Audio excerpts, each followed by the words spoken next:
The Dragonback series by Timothy Zahn. Book 3, Dragon and Slave. Chapter 21.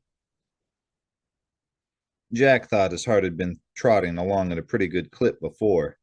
Now, as he stared into Gazen's face, he could feel it going into sprint mode. "I don't understand," he said. "What do you mean, selling me to you?" Gazen gave him a smile as thin as a con man's promise. "Oh, of course," he said. "I forgot. You knew nothing about that, did you?" "I still don't. I mean..." "You see, we have a problem here," Gazen went on. "The problem is that he's still sitting out there in the spaceport. If he'd really sold you as he claimed, don't you think he'd have taken off for parts unknown the minute he had his money?" Except that Gazen's payment hadn't been made in cash, Jack knew. It'd been in the form of credit, good only at the Penance spaceport. Uncle Verge couldn't go anywhere else, at least not if he wanted to spend that money. He opened his mouth to point that out and strangled back the words just in time. He wasn't supposed to know anything about the deal, after all, including how the payment had been made. Mentioning the credit line would be a dead giveaway that he was still in contact with the partner who'd supposedly sold him into slavery. And from the look in Gazen's eyes, he realized, with a creepy sensation, that was exactly what the slave master had been fishing for, proof that Jack wasn't what he claimed to be. Jack's mouth was still open, waiting for words to come out. "He's probably trying to get me out," he improvised. He could hear a quaver in his voice, one that had nothing to do with his acting skills. "Maybe trying to work a deal with the authorities about that burglary charge." "Very good," Gazen said softly. Either Jack's act hadn't fooled him, or else he wasn't ready to abandon the bluff just yet. "Stubborn loyalty, naive, unthinking trust, honor among thieves. Is that it?" "I don't know about honor," Jack said, "but he is my partner. We've been together a long time." "Of course," Gazen said. "Tell me something, just for my own curiosity, you understand. Are you an actual member of the Daughters of Harriet Tubman? Or are you simply a stupid young fool they talked into doing this job for them?" Jack blinked. "A member of what?" "Don't insult my intelligence, McCoy," Gazen said, his voice abruptly as cold as Neptune's North Pole. "If that's even your real name. I was watching just now as we discussed that useless Noy kid. You reacted far too strongly for a simple professional thief. I know the type, and none of them cares anything about the continued safety, except about the continued safety of his or her own skin." "I don't care about Noy," Jack protested. Even to his own ears, the words sounded lame. "I don't care about any of them." "Of course not," Gazen said, clearly not believing a word of it. "Did the people who hired you happen to mention that they've been a splinter up my fingernail for longer than you've been alive? Or that I hate everything and anyone associated with them? Did they?" And then suddenly the name clicked. The Daughters of Harriet Tubman. The building Dracos had spotted across from the gatekeeper's house. "I don't know what you mean," he insisted. "I never even heard of them before." "Still, I have to admit that they've come up with something new this time," Gazen went on. "Usually they try official protests or attempts to interfere with your Cook family business. Sending in a thief to steal our records is beyond even their usual level of insolence." He tilted his head toward his computer. "I trust you had no trouble with my files." "I didn't touch your computer," Jack said. "I told you, I only came in." "Of course, as they say, it doesn't always take a genius to create a clever plan." Gazen cut him off. "Sometimes an idiot can fall over one by accident."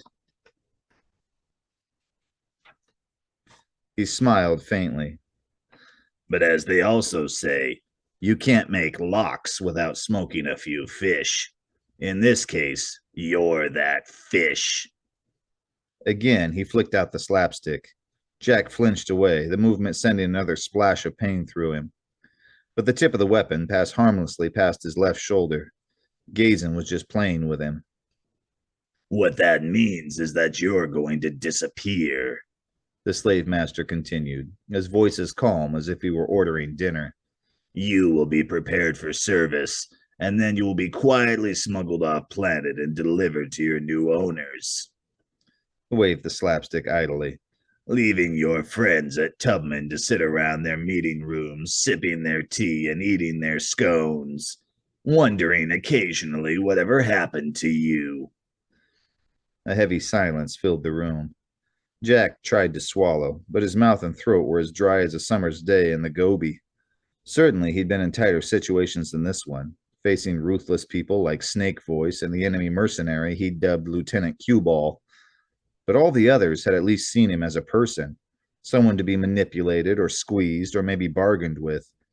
Gazin saw him as nothing more than an old hat he might sell for a little pocket change.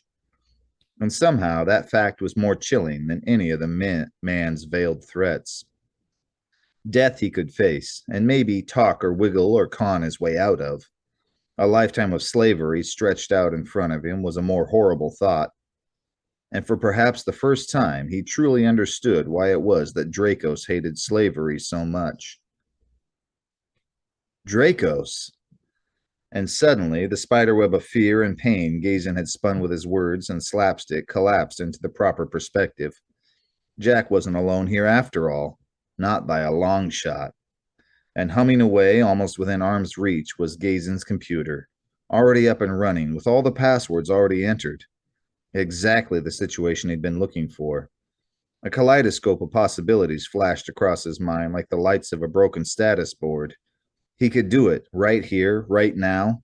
A simple order to attack, and he would get to see the expression of horror on Gazin's face as he saw a poet warrior of the Kada come boiling out of Jack's shirt collar. Not that the expression, or the face, were likely to last very long. Slapstick or no slapstick, the dragon would make hamburger out of him and nothing flat.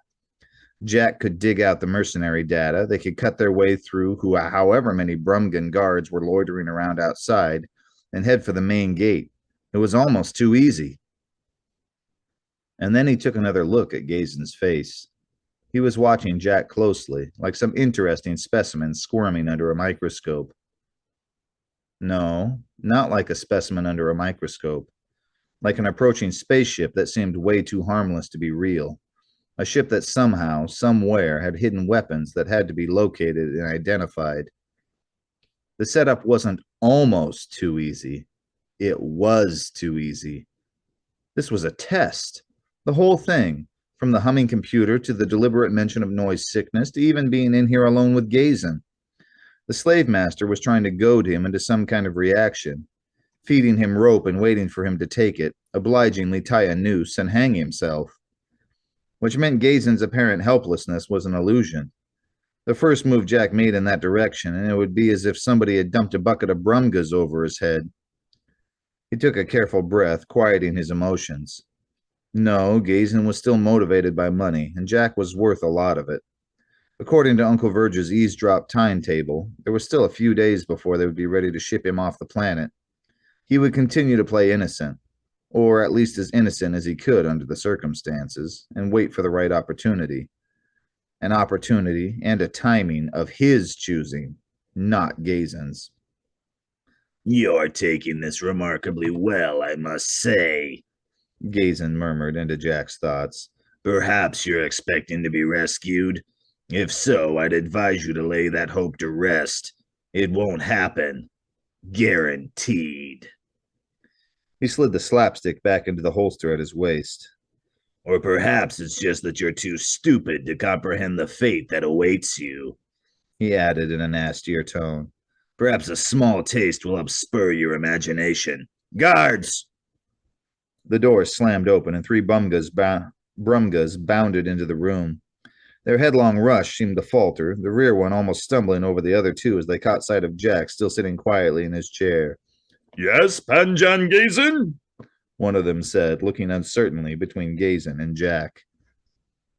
He needs more of a lesson than the regular hot boxes can provide, Gazin said.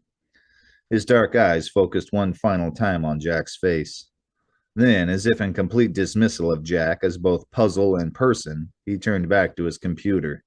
Take him away, he said over his shoulder. And put him in the frying pan.